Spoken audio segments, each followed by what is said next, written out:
CGTN, China Global Television Network.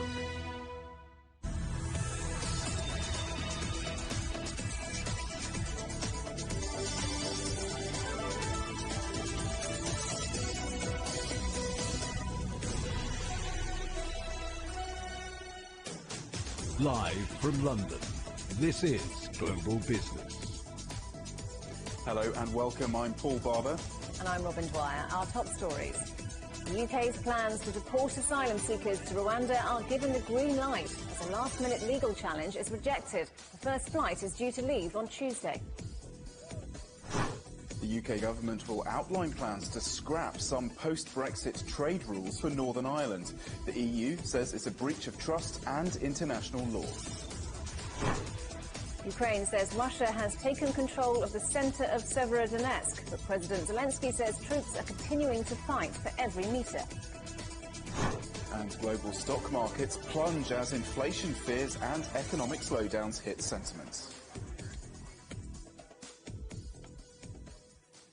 A last-minute legal challenge against asylum seekers being deported from the UK to Rwanda has been rejected by a court of appeal. The first removal flight is due to take off on Tuesday, part of a strategy that the government says is aimed at deterring people smugglers.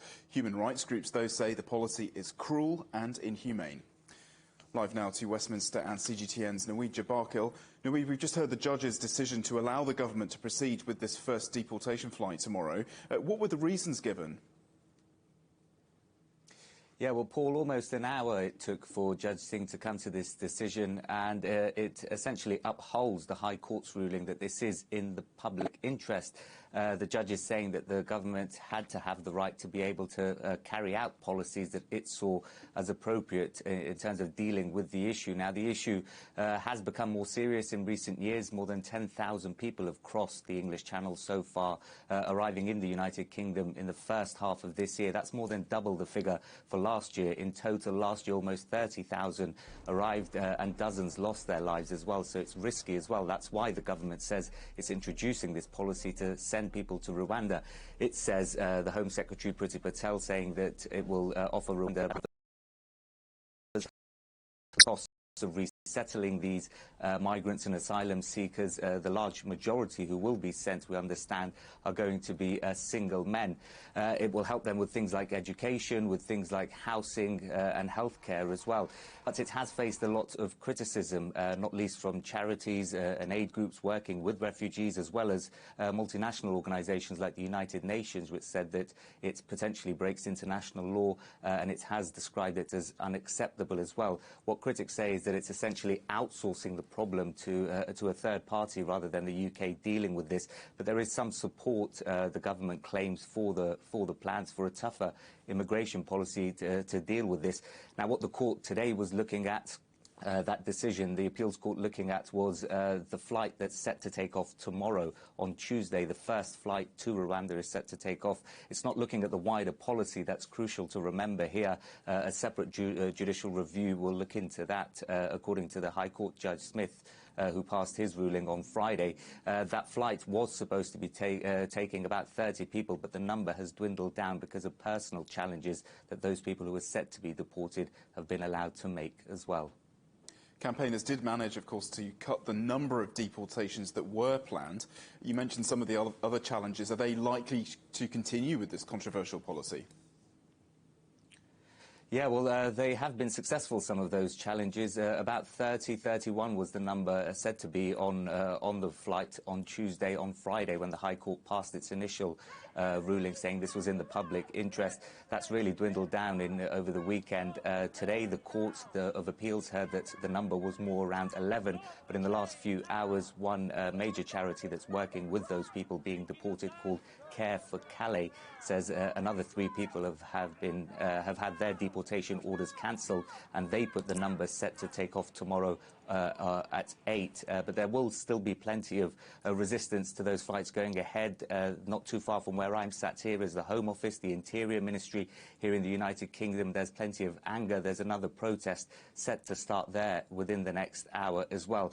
But looking more broadly at where this goes, Boris Johnson, the UK Prime Minister, said he was expecting, quote, teething problems when the policy was introduced. It was first announced in April when Priti Patel flew over to Rwanda to sign the deal there.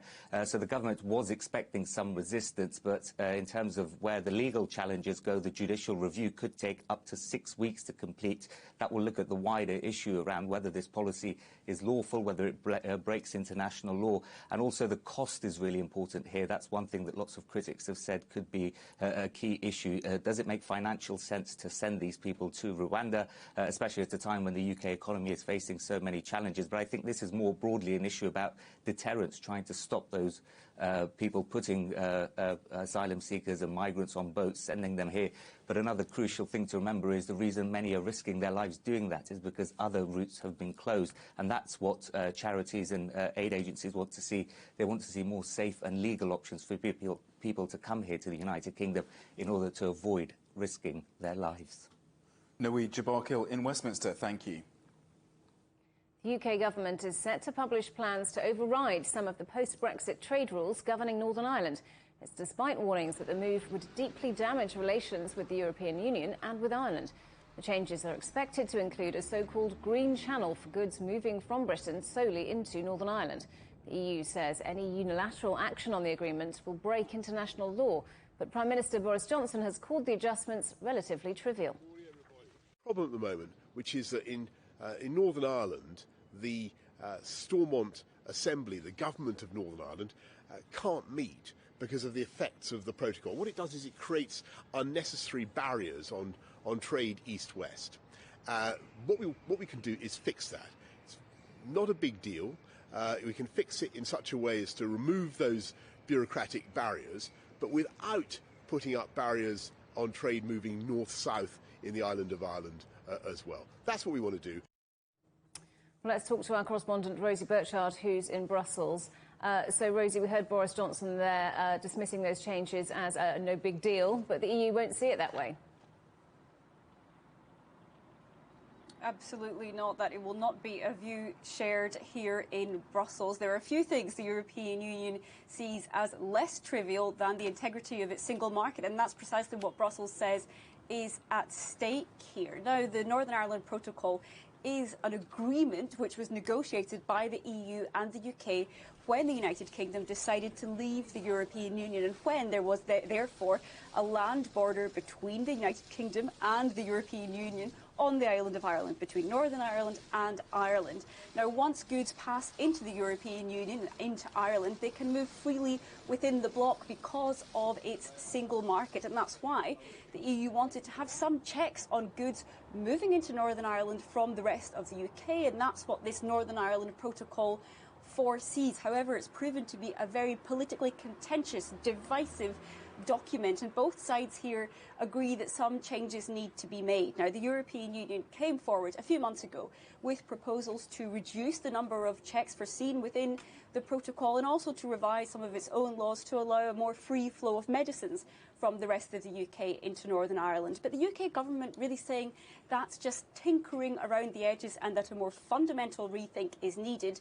What's at stake here, London says, is stability and peace and prosperity in Northern Ireland. That's something the EU agrees with, but both sides seem to have a very different view on exactly how to achieve that. So an unpopular policy here in Brussels, but also unpopular in some parts of Belfast. We've had a group of MLAs, that's the elected representatives in Northern Ireland, coming forward with an open letter to UK Prime Minister Boris Johnson saying they reject these proposals. However, it's likely these proposals are likely to be popular across the aisle, if you will, with the Democratic Unionist Party, which is a party in Northern Ireland very opposed to the protocol. So lots of political divisions here, both Brussels and London trying to overcome them and to maintain peace, prosperity in Northern Ireland. But as I said, totally different views on how to get there. So these plans unpopular within the EU then. How is it most likely to respond to them? We're expecting a statement from European Commission Vice President Maroš Šefčovič in the coming hour once this legislation is actually put forward by the UK government. And what I've been told is likely to be in that statement from Maroš Šefčovič is a suggestion that there is no future in unilateral action, and perhaps a suggestion, a reminder that this is an agreement negotiated line by the United Kingdom and the European Union, and that unilateral action would amount to, the EU says, a breach of international law, although the UK government expected to argue that this is in fact compliant with international law. So some real difficulties expected here from the EU side.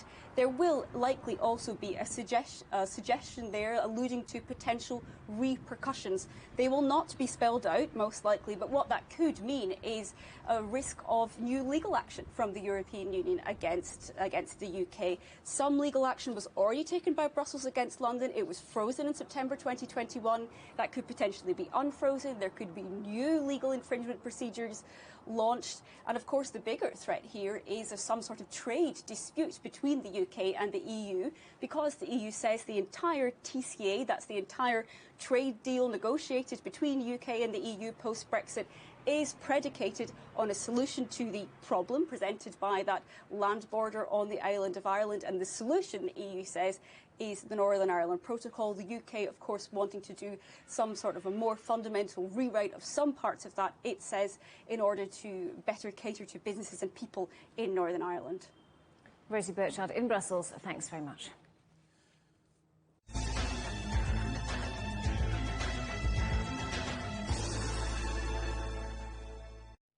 Ukraine says Russian troops have taken control of the centre of Severodonetsk as the assault on the city continues. President Zelensky says Ukrainian forces are fighting for every metre, despite being outnumbered tenfold by Moscow-backed troops. Ukraine has appealed for more heavy weapons to defend the eastern Donbas region. Recent shelling by Russia is reported to have led to more civilian casualties and destroyed a key bridge linking Severodonetsk to neighbouring Lysychansk. Well, our correspondent Michael Voss is in Kyiv. Michael, Russian troops now in the centre of Severodonetsk. How big a setback is this for Ukraine?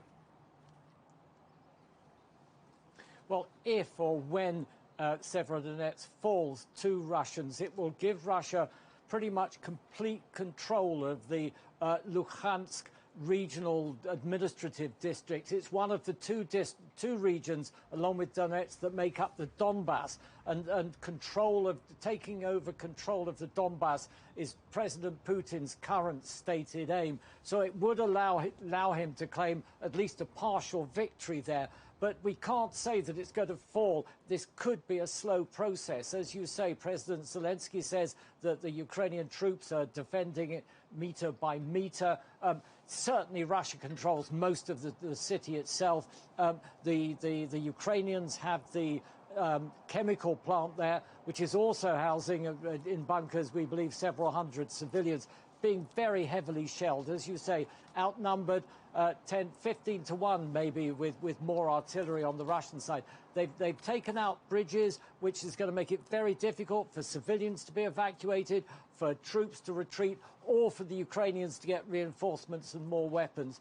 But what Ukraine says, it's the shortage of artillery and the shortage of weapons that really hurts. Earlier, I asked a spokesman at the Ukraine Ministry of Defense how he sees the situation in Severodonetsk. In Severodonetsk, the situation for our troops right now is difficult. The enemy continuously attacks us with artillery, rocket artillery and assault aircraft. The enemy is taking heavy losses, so their advance is slow. How serious is the situation with ammunition? The situation is not easy, but isn't really critical. We really need Western weapons, especially artillery, because the enemy has a considerable advantage over us. This is the reason why we can say that the enemy is slowly advancing. We need modern Western artillery.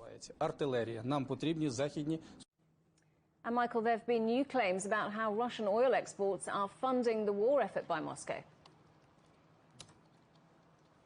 That's right, Robin. This study comes out of Finland. They say that in the first 100 days of this war, Russia earned $98 billion in oil revenues from the rest. Now, this comes at a time when the Ukraine is pushing the West hard to sever all commercial financial ties with Russia. Certainly the European Union has been agonizingly debating this because some countries are so heavily dependent on oil, Russian oil, and will find it very difficult and very slow to find alternatives. Now, we understand that at some point in the coming days or weeks, there will be a delegation of the heads of state, the leaders of France, Germany and Italy. Now, Germany and Italy are two of those countries very heavily dependent on oil. So they will, no doubt, President Zelensky will be pushing them hard on that. And also on this weapons front as well. You know, Germany, for example, is said to have blocked Spain's desire to send Leopard tanks to Ukraine. So I think there's going to be a lot of serious talking going on when they do come here. Michael Voss in Kyiv, thanks very much. Do stay with us on CGTN, still to come. Stock markets around the world fall as investors worry about slowing growth and surging inflation.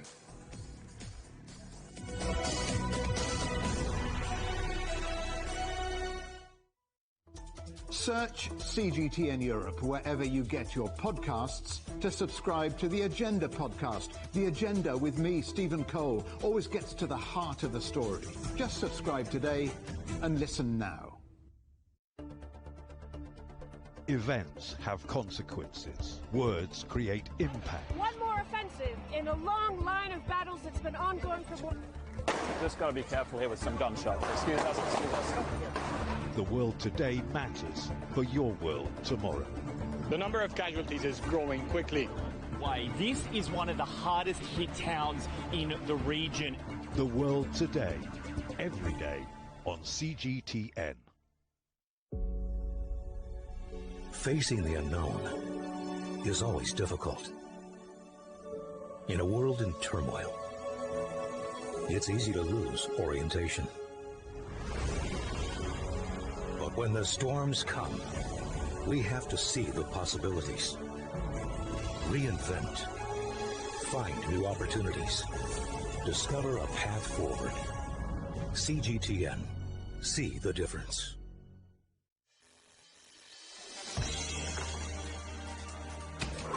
The world has changed under the pressure of the pandemic. For many of us, life is returning to some kind of normal.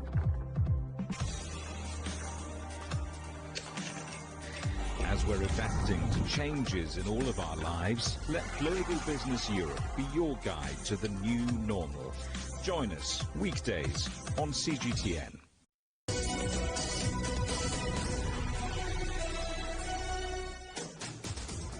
Hi there, welcome back. Bitcoin tumbled on Monday to an 18-month low to under $25,000 as investors shunned risky assets in the face of a vicious global market sell-off. John Terrett is our correspondent in New York, of course. So, John, why is Bitcoin crashing? Yes. Well, Paul and Robin, my goodness me, terrible headlines over the weekend. $200 billion gone, at least on paper, multi-year lows for many of the cryptocurrencies, especially Bitcoin.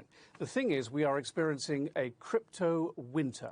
That's what they're calling it in the cyber crypto world. And I will tell you, it's not the first crypto winter that we have experienced either, although this one is making more headlines. The thing is, crypto enthusiasts who really love the space, really are devoted to it and understand it deeply. They've been with this since, 2009, 2011, something like that, when it really started to pick up popularity in the media and people started noticing it. They're completely cool with this, but I do think there's a problem with younger investors, and I think that what we might be seeing now is younger people who were convinced to put their money into cryptos and use their stimulus checks that the government gave them back in 2020 and 2021.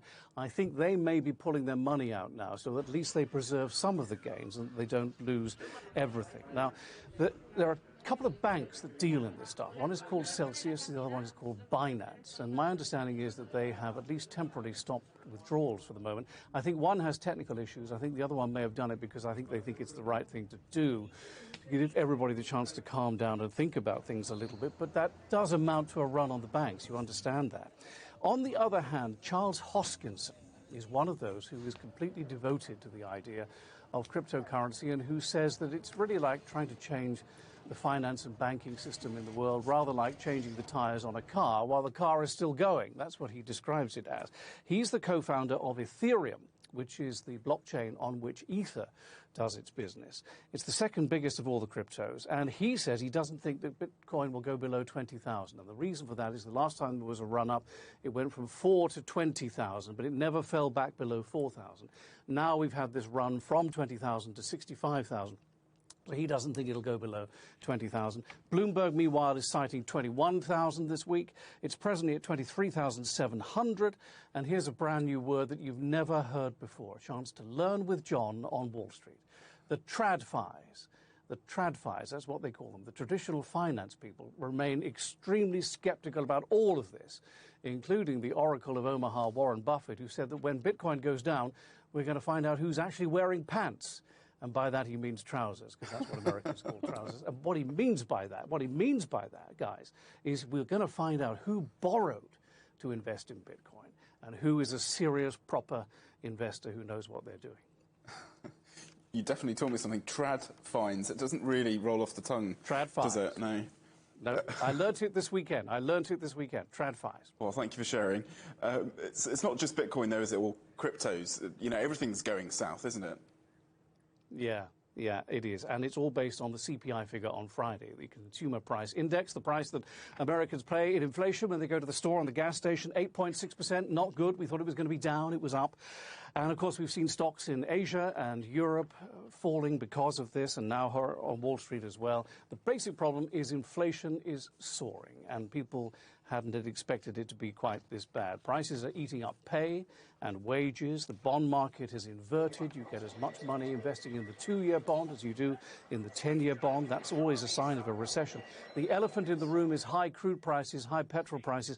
I paid $5.47 in rural New Jersey for a gallon over the weekend. 2 years ago, it would have been $1.90. That gives you a good idea of how much this has all gone up. On Wednesday, the Federal Reserve is likely to raise interest rates by 50 basis points. It may even be 75 basis points, or they might at least signal that the next time they do it in July or September, it'll be 75 basis points. The problem is they're going to have to be really aggressive. That's going to hurt corporate earnings, and that's why people are heading for the exit at the moment. So the Dow is down 2%, the Nasdaq 3.6%, the S&P 500 2.9%, and is now in bear territory officially. John Terrett in New York, thank you. Staying with the markets, and Craig Erlam is a senior market analyst at the foreign exchange trading platform Oanda, and he joins us now. Welcome back to the programme, Craig. So as we heard from John there, trouble not confined to the US markets. This is really a global sell-off, isn't it? It is. And in Europe, it actually started on Thursday with the ECB. Christine Lagarde was very hawkish, looked very concerned, sounded very concerned about inflation, talking up the prospects of a rate hike in July, another rate hike in September, maybe even a 50 basis point rate hike, growing support for that, more to come after that as well. It seems like there's growing concern about fragmentation in the euro area, with Italian yields today hitting 4% for the first time in many years. We're kind of going back to around a year after Mario Draghi's whatever it takes speech to see these kinds of levels in the European bond markets, particularly in the periphery. So the issues around linked to the US CPI on Friday really is widespread, and it feels like that realization has finally hit home this week that we could potentially be heading for a global recession. The high interest rates, high inflation, and a massive cost of living crisis is catching up. So challenging conditions all round. Is there any suggestion how long this might last or how low things might go? Well, it's hard to say, because I think what we wanted to see by now, if you take a look at the sell-off at the start of this year, it was driven by inflation running hotter than expected and lasting longer than expected. But it was expected to peak around April, May time. And what we were hoping for then, what the expectation was, that once it peaked, and it peaked a lot higher than previously thought, the expectation was then it would fall quite rapidly because of base effects comparisons with last year, because fuel prices starting to stabilise, or at least energy prices on the larger market. And what's actually happened is it initially decelerated slower, and then it jumped up again on Friday, as we saw in the US. And we're seeing very high levels in Europe. We're expecting double-digit inflation here in the UK.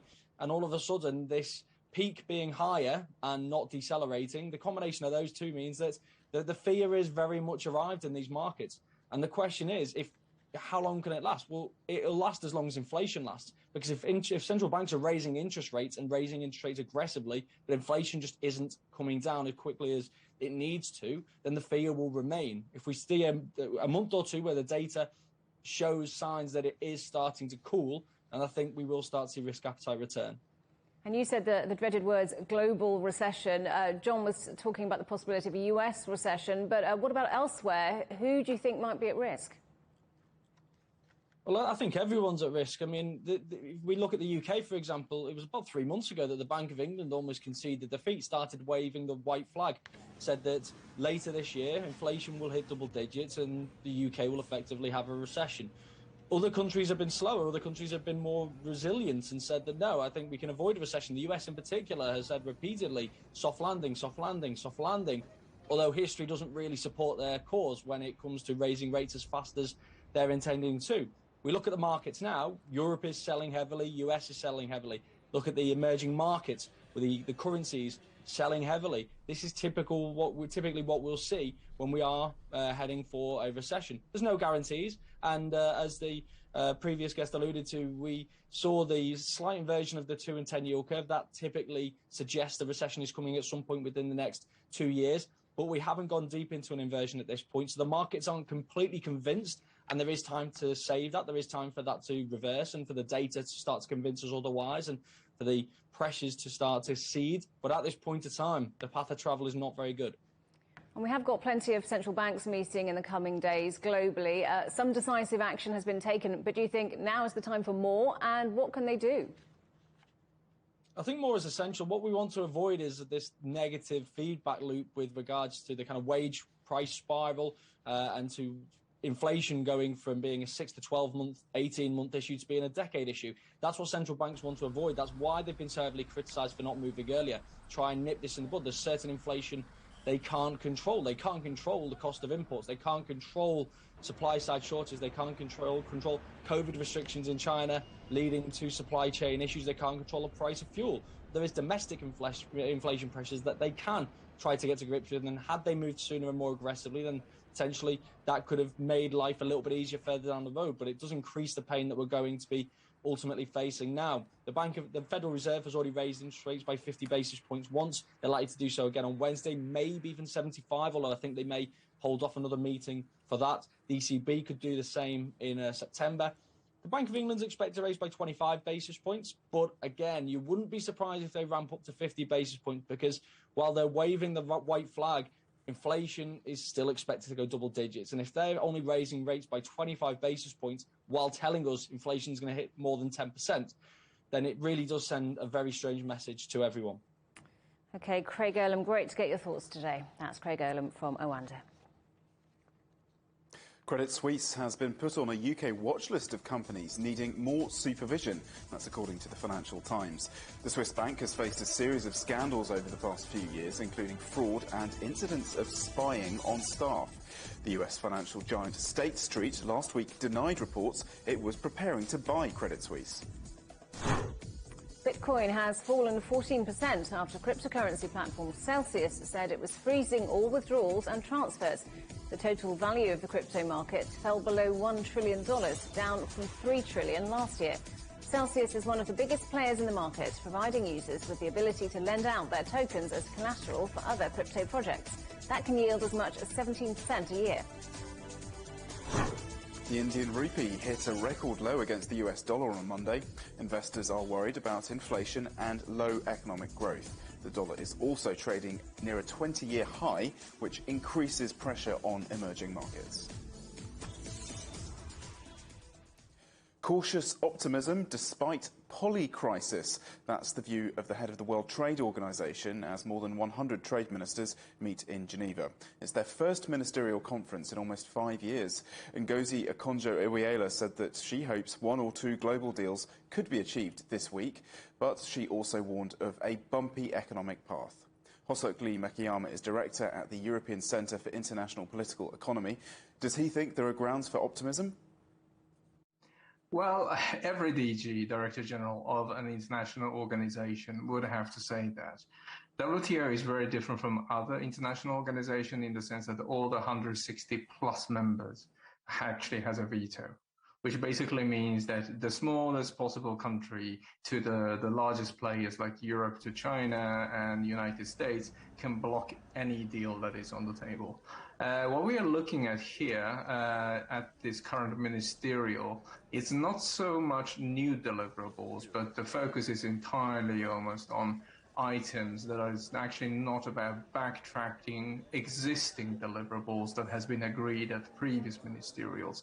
Number of them has a automatic sunset clause, which means that unless they actually renewed at each ministerial, they will actually expire. So that means that, for example, the global ban on tariffs on data transmissions or peace clause on trade dispute over intellectual property and a number of other items could actually be taken off the table rather than actually new deals that we are looking at here. We remember how hostile the Trump administration was towards the WTO. How have things changed, if they have, and which countries are and are not being constructive? Well, let's say like this. I mean, the Trump administration was perhaps most spectacular in its way. It actually demonstrated and actually it's presented its position in the WTO, including crippling the dispute settlement body, which is the heart of the WTO enforcement mechanism that makes sure that all the members follow its rules. However, these positions are not that different from previous U.S. administration, including the Obama administrations, as well as the current Biden ones. It's really not so much about, let's say, actual political positions. This is more about table manners, where the Trump administration was vastly different. Everything else is actually about core national interests. So the U.S. position has been pretty firm and pretty consistent. However, we have seen some flexibilities, for example, on issues like intellectual property, where the more progressive Biden administration is actually willing to talk to the developing countries to find a solution, for example, on vaccine waivers for the poorest countries that goes beyond what's currently agreed. And in addition, we have countries, for example, like India and South Africa, who will not agree to anything. And they don't actually want other countries to agree, although they are not a part of that agreement. So they're actually even opposing coalition of willing constellations within the WTO. Those who want to liberalize could be able to do so, but basically India and South Africa has actually been opposing to that. And in addition, we have the current situation around Russia and Ukraine. The conflict, of course, runs through like a, let's say, elephant in the room, through all the rooms, which basically means that at any point Russia could actually exercise its veto, or they could just decide to let the world play whatever way it wants to. We need to bear in mind that both Russia and the rest of the world has actually taken up various kind of trade embargoes and sanctions against each other. So these exceptions for security, on the grounds of national security, is something that is claimed by all parties in order to impose these trade sanctions. China has actually played a remarkably constructive role, and although it is always portrayed as there is a trade war going on between China and the United States, or China and so-called the West, China is actually agreeing with Europe and the United States on the importance of banning tariffs on data transmissions and constructively playing along and negotiating, although with a slightly different outcome in mind, perhaps, on very topical issues like e-commerce. So, in other words, the world is not always as it seems. Major South Korean companies, including the car maker Hyundai, say they're being disrupted by a nationwide strike involving thousands of truck drivers. There are fears the standoff, which began a week ago, could worsen shortages across the global supply chain. Our correspondent Jack Barton reports. Striking South Korean truck drivers, attempting to stop goods leaving Hyundai Motors' biggest factory complex in the industrial city of Ulsan. Across the country, it's the same story, including outside South Korea's largest inland container depot. The drivers are fighting to keep a freight rate scheme created by the former government in 2020 that is set to expire in December. The safe freight system is the same system to us as the minimum wage for salaried workers. The scheme sets freight rates for long-distance truckers so they don't have to drive overly long hours, which the former government deemed a danger to the public. Before the safety freight system, the average number of long-distance runs per month was 18 to 19. The Transport Ministry says that the shipment of steel products and cement has been delayed or cancelled, along with automobiles from car makers like Hyundai, which has had to mothball one of its plants that normally produces about 6,000 vehicles every day. While local manufacturers struggle to receive parts, overseas importers will soon likely struggle to secure South Korean goods, including semiconductors, already in short supply. Container movement at the largest port of Busan is down more than 30%, with fears it and other ports could soon run out of room as containers pile up. The government says it won't extend the current safe freight scheme, adding negotiations should be between drivers and freight companies. I have a lot of doubts about whether the government's position or intervention until now was desirable to establish labor management relations and their culture. Talks to resolve the week-long dispute have been going nowhere, and drivers are rolling up their sleeves for the long haul. This began with the understanding that it could be indefinite. Given the economic stakes, all sides hope that is not the case, though any sign of a breakthrough still feels a long way down the road. Jack Barton, CGTN, in Uiwang, South Korea. Still ahead, could French President Emmanuel Macron lose his parliamentary majority as he faces pressure from the left coalition in a second round of voting?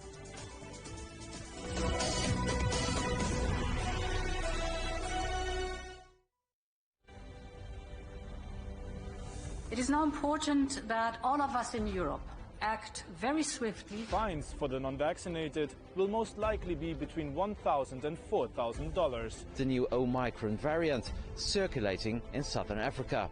The financial markets have also reacted badly to the news. Growing dissatisfaction with the way the Dutch government is handling the pandemic. Cancelling the city's main public Christmas markets for the second year in a row. Protests and riots by those opposed to restrictions and vaccinations.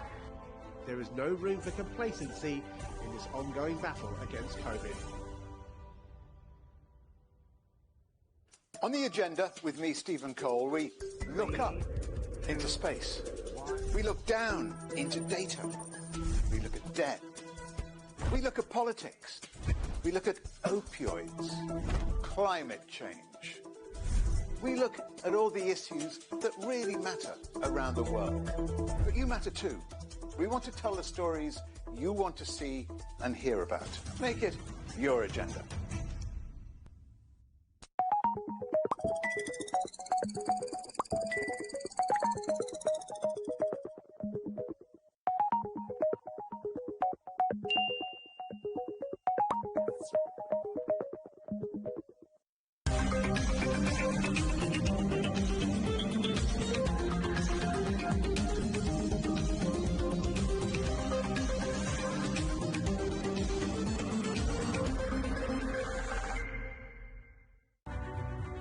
The agreement is signed. But what is the real deal now the UK has left the EU? For trade, for business, for the city, for ordinary people. Make sense of Brexit with CGTN.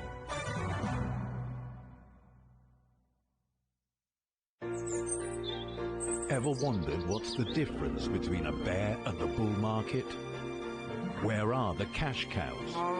And who are the lame ducks? And what exactly are black swans?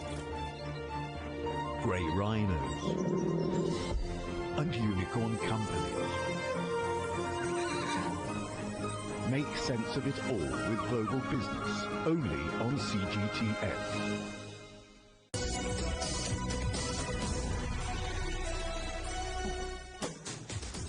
Welcome back to Global Business Europe with Robin Dwyer and Paul Barber. The headlines again. The UK's plans to deport asylum seekers to Rwanda are given the green light as a last-minute legal challenge is rejected. The first flight is due to leave on Tuesday. The UK government will outline plans to scrap some post-Brexit trade rules for Northern Ireland. The EU says it's a breach of trust and international law. And global stock markets plunge as inflation fears and economic slowdowns hit sentiment.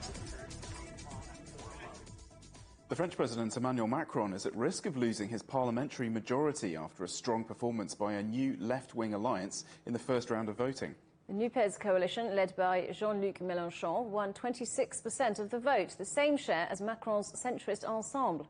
Voter turnout hit a record low of just 47%. Well, our correspondent Ross Cullen is in Paris. So, Ross, it seems that Macron could be struggling to build on his re-election. Yes, that's right. In France, you need 289 MPs to be able to get a majority in Parliament, to be able to pass your legislation. That is, of course, something that Emmanuel Macron wants to be able to do. He did have a majority throughout his first term in Parliament, first term in office as president of his party in Parliament. But the majority this time around, just after his re-election, as his second term is getting underway, that majority looks threatened by the rise of NUPES and their success in this first round of France's general election, scoring almost the same number of votes, just about 20,000 or so votes between Ensemble, which is the coalition of Macron's party and its allies, and NUPES, which is the French Communists, the French Socialist Party, the Green Party, and also France Unbowed, a far-left party, all of them combined to run only one candidate in each constituency, and that meant they were able to pool their votes and really show the strength of the left wing, fighting off the far right, led by Marine Le Pen and some of the more mainstream parties, to become the leading challenge to Emmanuel Macron. They want to be able, the NUPES coalition, to get as many MPs as possible to try to block the legislation, or at least make it much harder for Emmanuel Macron to get through some of his proposed laws.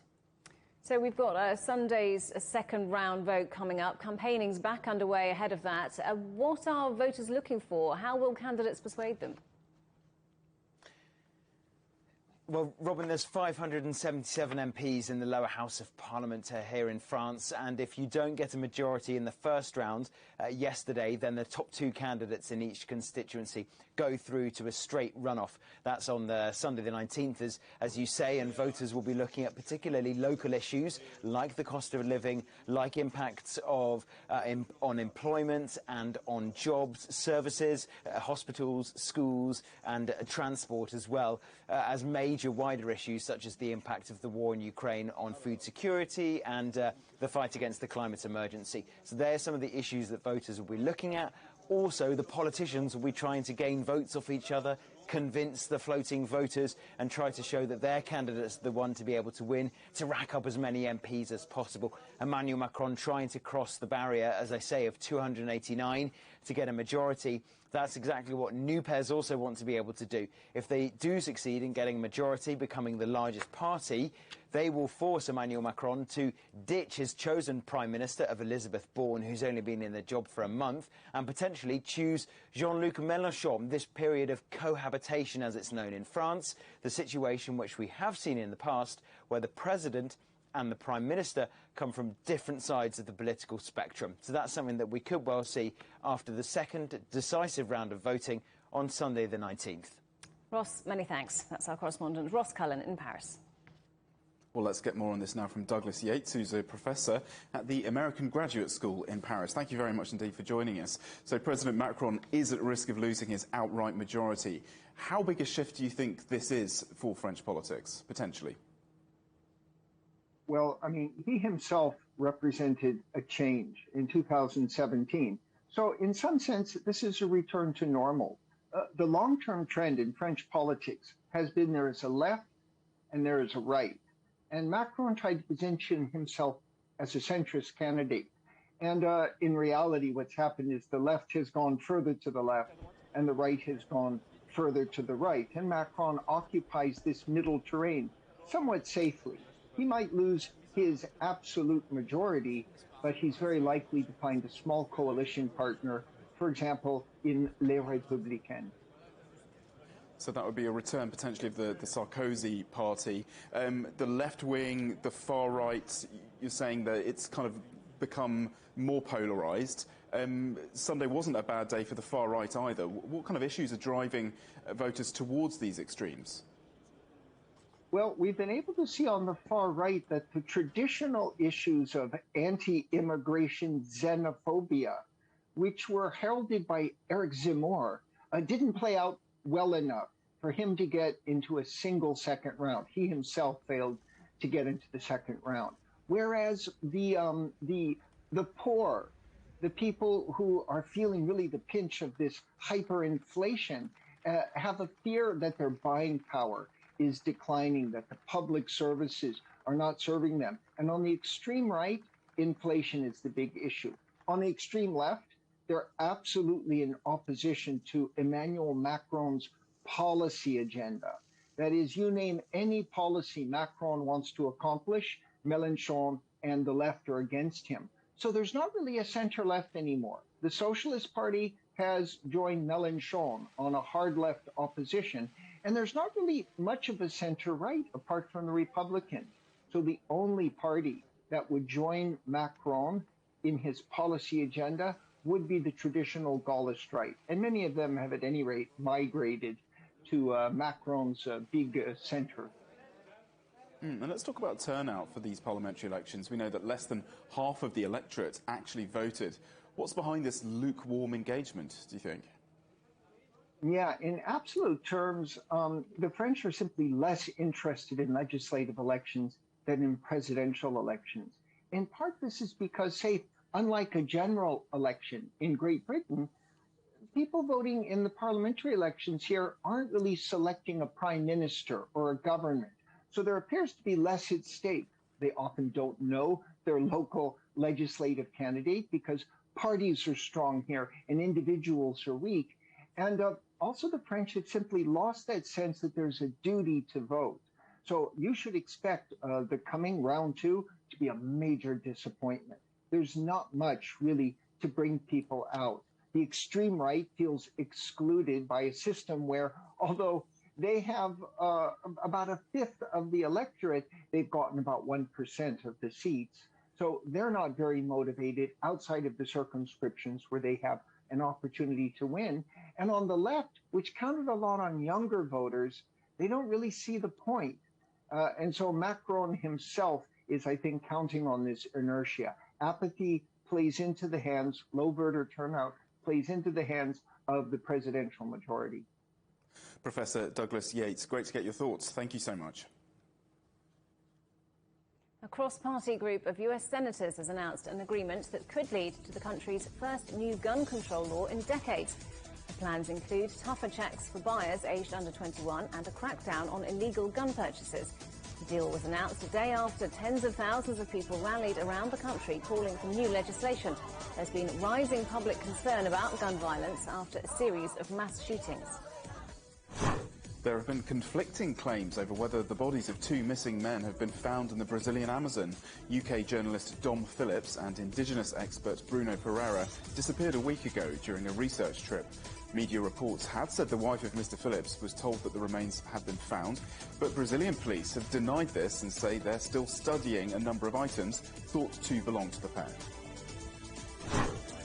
The United Nations Human Rights Chief Michelle Bachelet says she will not seek a second term. The announcement came during a speech to the Human Rights Council. Bachelet made a trip to China last month and was criticised by rights groups as well as some Western governments who said COVID restrictions meant she could not make an independent assessment of alleged abuses. At the time, China's foreign minister stressed that China safeguards citizens' legitimate rights and interests. Authorities in northern India have demolished the homes of several Muslims accused of taking part in religious protests that turned violent. The protests were sparked after members of the ruling BJP made derogatory remarks about the Prophet Muhammad. Local authorities say that the houses were built illegally, which the owners deny. 3 days of mass testing are underway in parts of Beijing after a COVID outbreak linked to one bar in the city. Millions of people in the capital's eastern Chaoyang district will be tested. 166 confirmed cases have been linked to the 24-hour bar called Heaven Supermarket. Still ahead on Global Business. American Dream. The United States drops its requirement for COVID tests for international travellers.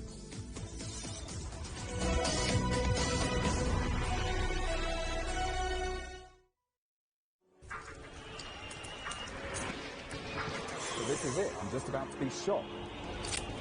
Some tents here. Bottles are being thrown as they do so. There are about 3 critical bridges here in Malawi. That's one of them. We're going to cross that bridge.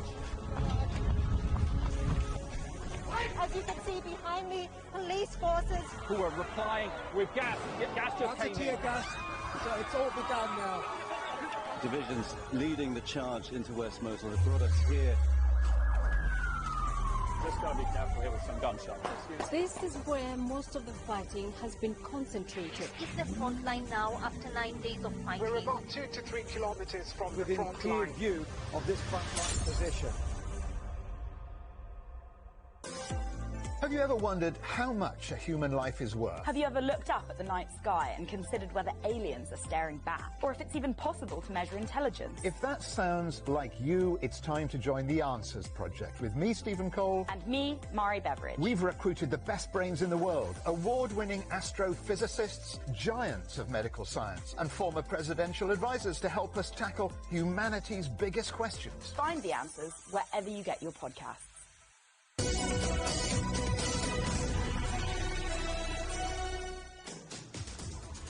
Welcome back to Global Business Europe. The United States has lifted its requirement for all international air arrivals to take a COVID test. The restriction had been in place since January 2021. Non-American citizens do, though, still need to show proof of vaccination to enter the country. Our correspondent, Benji Hire, reports.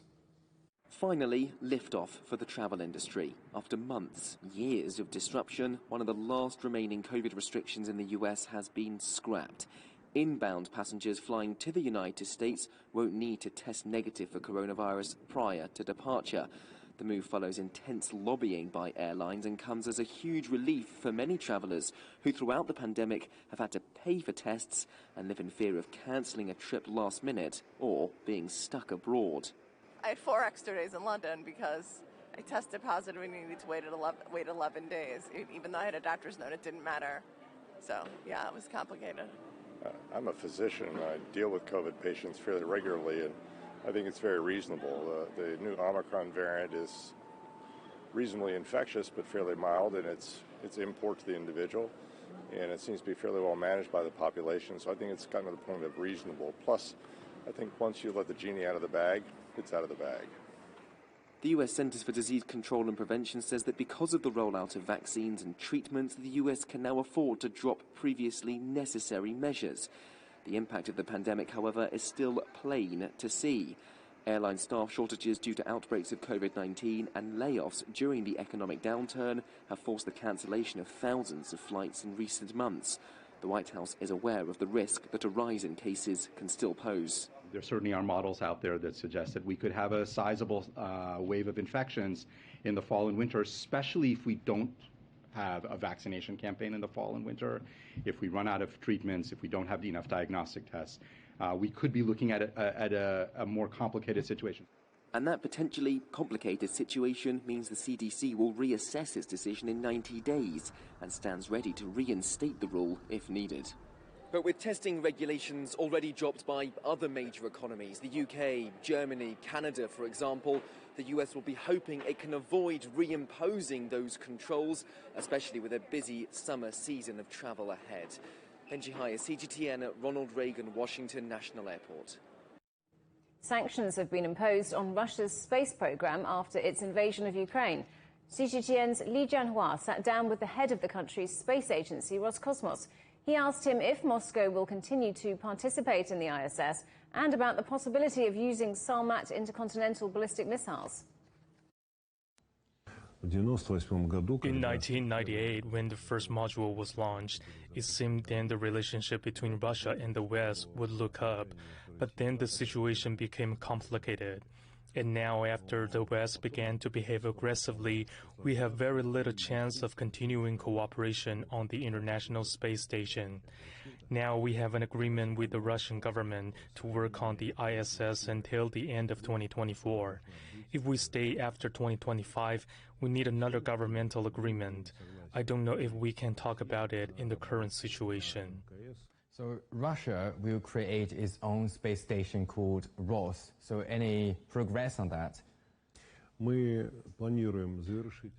finish the design of the project by the end of 2023. We've already chosen the orbit, which is important for the equipment to put the station into operation. We plan to launch this station between 2027 and 2028. So we are discussing with our scientists whether we will have manned flights from the beginning of 2025 to the end of 2027, or if we can have a manned flight when the new station is ready. It will be a very interesting high-latitude orbit called heliosynchronous orbit. And you said Roscosmos will build multiple smart international ballistic missile strategic combat systems, which, according to you, are formidable from the standpoint of the retaliation potential that can strike any aggressor. So under what circumstances will you use those weapons? We have a war doctrine. All the decisions of deterrence are based on the doctrine. SARMAT is uniquely powerful with a global range. It is impervious to existing air defense systems. I think it will guarantee our safety for many years, maybe for the next 4 or 5 decades. I hope the world won't go crazy and no one needs to resort to these weapons.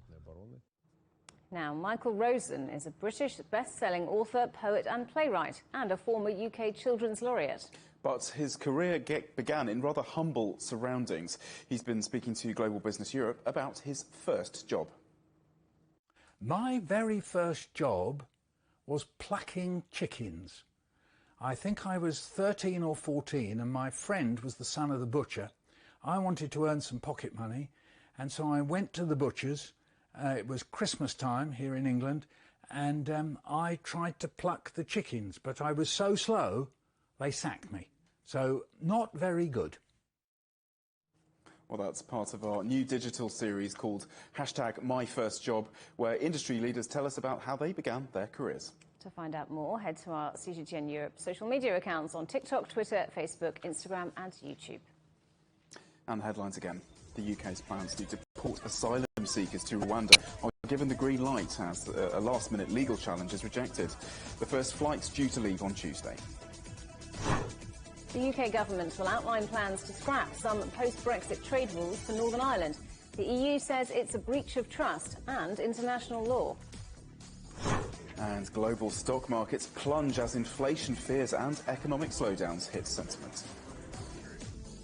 That's it for Global Business Europe. Thanks for watching. Yes, thank you. More on all our stories at europe.cgtn.com and follow CGTN Europe on Twitter, Facebook and Instagram. We're on smart TV apps, Roku, Apple TV, Amazon Fire and Android TV, YouTube, Dailymotion, CGTN.com and the CGTN app, and in the UK on Freeview. And up next on CGTN, it's Africa Live. We'll see you again tomorrow, same time, same place. From us and the rest of the team in London, goodbye. Goodbye.